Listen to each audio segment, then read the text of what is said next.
तो कैसे हो मेरे भाई बंधु, आई होप आप सब बढ़िया होंगे और अपनी स्टडीज़ प्रॉपर तरीके से कर रहे होंगे। तो स्वागत है आपका हमारे लेक्चर नंबर 3 लाइफ प्रोसेस के।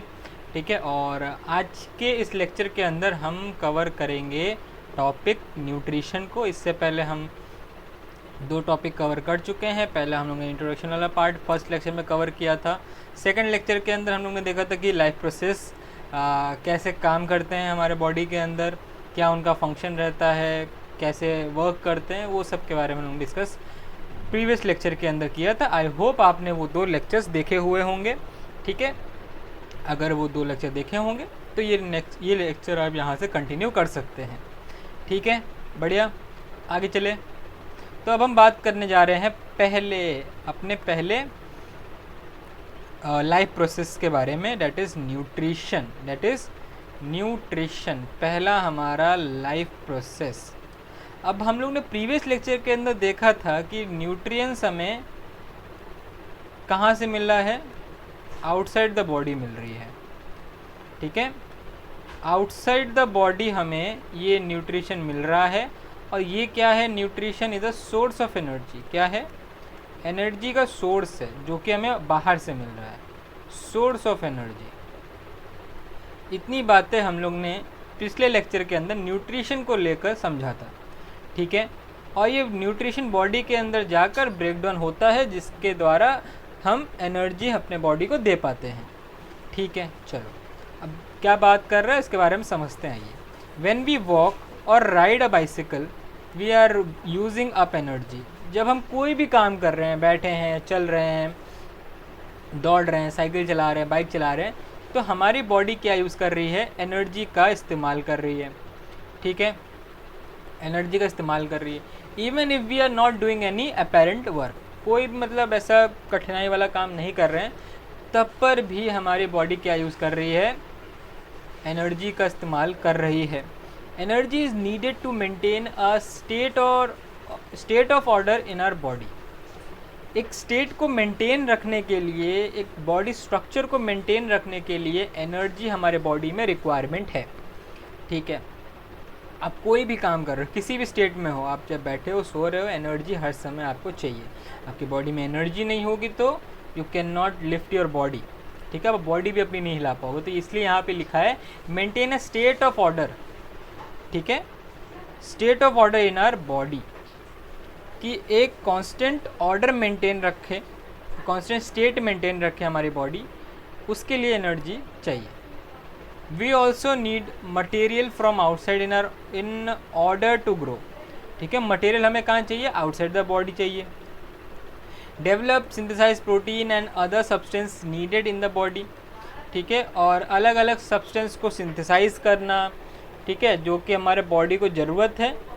तो उस हिसाब से हम लोग अपने बॉडी के अंदर न्यूट्रिशन लेते हैं, उसको डेवलप करते हैं, उसको सिंथेसाइज करते हैं और उससे एनर्जी डिराइव करते हैं। The source of energy and material is the food that we eat. अब जो हमें सोर्स है मिल रहा है, सोर्स ऑफ एनर्जी जो हमें मिल रही है, that is food. Ultimate source of energy is food, जो कि हमें बाहर से मिल रहा है, जिससे हम एनर्जी डिराइव कर रहे हैं और हमारी बॉडी उसको यूज़ कर रही है। ठीक है, तो आई होप आपको ये पैरा समझ आ गया होगा। अब how do living things get their food. अब लिविंग थिंग कैसे अपना फूड लेती है और या फिर इस्तेमाल करती है, या फिर कहाँ से उनको ये फूड मिलता है।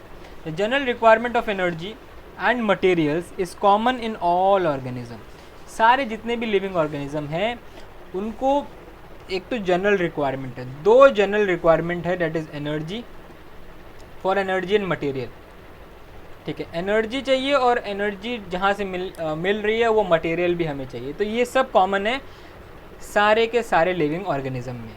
अब बस तरीका अलग है उस एनर्जी को फुलफ़िल करने के लिए, तरीका बहुत अलग है।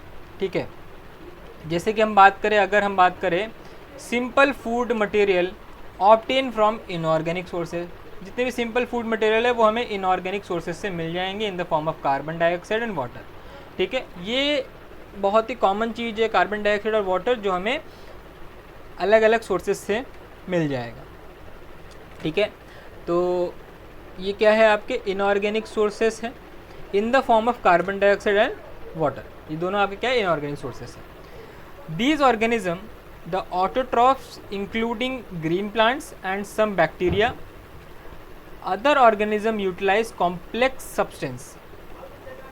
ठीक है, और देखो यहाँ पर अगर हम बात करें ऑटोट्रॉफ्स के अंदर हमारे कुछ बैक्टीरियाज आ जाएंगे और कुछ ग्रीन प्लांट्स आ जाएंगे, मतलब सारे के सारे ग्रीन प्लांट्स आ जाएंगे। और अगर हम अदर ऑर्गेनिज्म की बात करें जो कि कॉम्प्लेक्स सब्सटेंस को यूटिलाइज करते हैं, वो क्या करते हैं, जितने भी कॉम्प्लेक्स ऑर्गेनिज्म है लाइक मल्टी सेलुलर ऑर्गेनिज्म।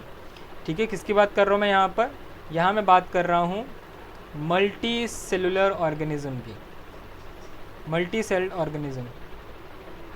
ठीक है, तो मल्टी सेल ऑर्गेनिज्म क्या करते हैं, कॉम्प्लेक्स सब्सटेंस को यूटिलाइज करते हैं और उसको बॉडी के अंदर ले जाकर ब्रेक डाउन करते हैं इन द सिंपलर सब्सटेंस। ठीक है, before they can be use for the Uptake and growth of the body. उसको सिंपलर सब्सटेंस में इसलिए कन्वर्ट किया जाता है ताकि बॉडी ग्रो कर सके अच्छे से।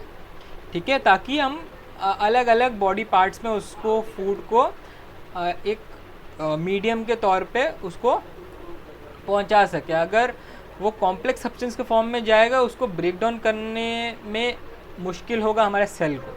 अगर वो सिंपलर सब्सटेंस में हमारे सेल के अंदर जाएगा तो वो वहाँ पे अच्छे से यूटिलाइज हो पाएगा। ठीक है, चलो। To achieve this organism use a biocatalyst called enzyme. अब इसी को ब्रेक डाउन करने के लिए, इसी कॉम्प्लेक्स सब्सटेंस को ब्रेक करने के लिए हमारी बॉडी एंजाइम्स बनाते हैं, इसको हम लोग बायोकैटलिस्ट भी बोलते हैं। Thus the heterotrophs survival depends directly और indirectly on autotroph. Heterotrophic organism include animal and fungi. ठीक है, thus the heterotrophs survival depends directly और इनडायरेक्टली ऑन ऑटोट्रॉफ्स। अब यहाँ पे हम लोग ये बोल सकते हैं कि जो भी हेट्रोट्रॉफ्स है वो अपने सर्वाइवल के लिए डायरेक्टली या फिर इनडायरेक्टली ऑटोट्रॉफ्स पे क्या है, निर्भर करते हैं। अगर हम बात करें डायरेक्टली की, ठीक है, तो यहाँ पे डिपेंडेंसी की बात हो रही है।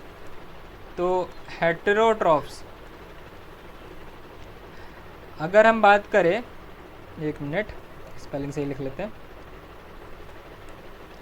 हेट्रोट्रॉफ्स। ठीक है, अगर हम बात करें हेट्रोट्रॉफ्स अगर डायरेक्टली डिपेंड है, ठीक है, डायरेक्टली डिपेंड है ऑटोट्रॉफ्स में, तो हम इनको क्या बोलेंगे, हर्बीवोर।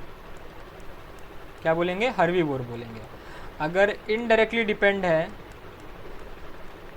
तो इनडायरेक्टली डिपेंड के अंदर आपके आ जाएंगे कार्निवोर, स्कैवेंजर्स, ओमनीवोर, ये सब आ जाएंगे। ठीक है, तो कार्निवोर मैं यहाँ पे लिख दे रहा हूँ।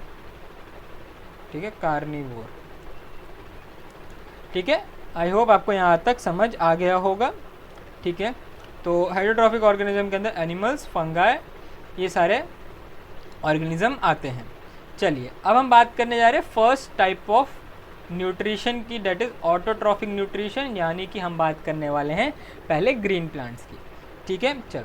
Carbon and energy requirement of the autotrophic organism are fulfilled by photosynthesis. It is the process by which autotrophs take in substance from the outside and convert them into stored form of energy. This material is taken in the form of carbon dioxide and water, which is converted into carbohydrate in the presence of sunlight and chlorophyll. ठीक है, चलो।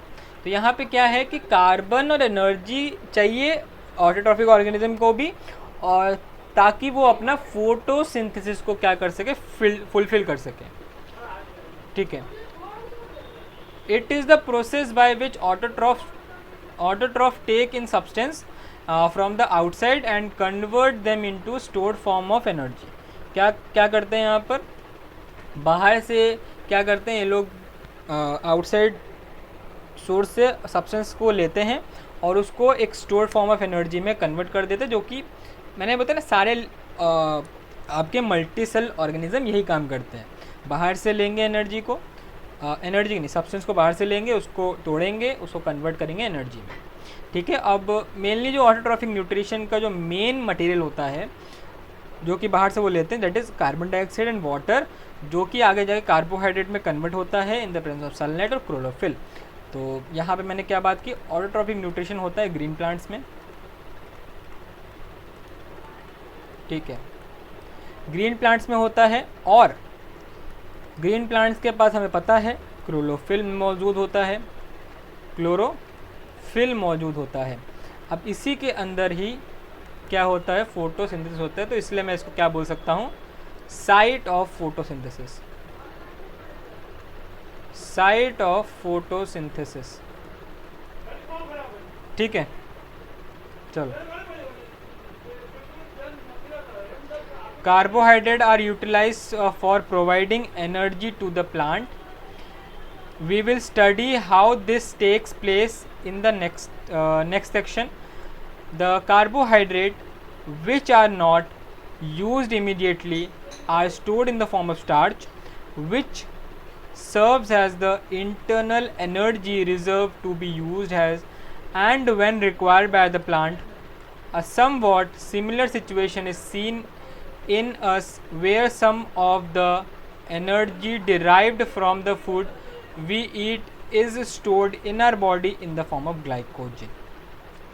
अब यहाँ पे क्या बात की गई है कि जो कार्बोहाइड्रेट जो बनता है, ठीक है, जो कि प्लांट हमारा एनर्जी यूज़ करने के लिए, मतलब एनर्जी बनाने के लिए यूज़ करता है कार्बोहाइड्रेट। अब जो वो कार्बोहाइड्रेट है वो इमीडिएटली हम लोग उसको यूज़ नहीं करते एनर्जी के लिए, उसको स्टोर करते हैं। अगर हम बात करें प्लांट्स की, तो प्लांट्स उस कार्बोहाइड्रेट को स्टार्च के फॉर्म में स्टोर करता है।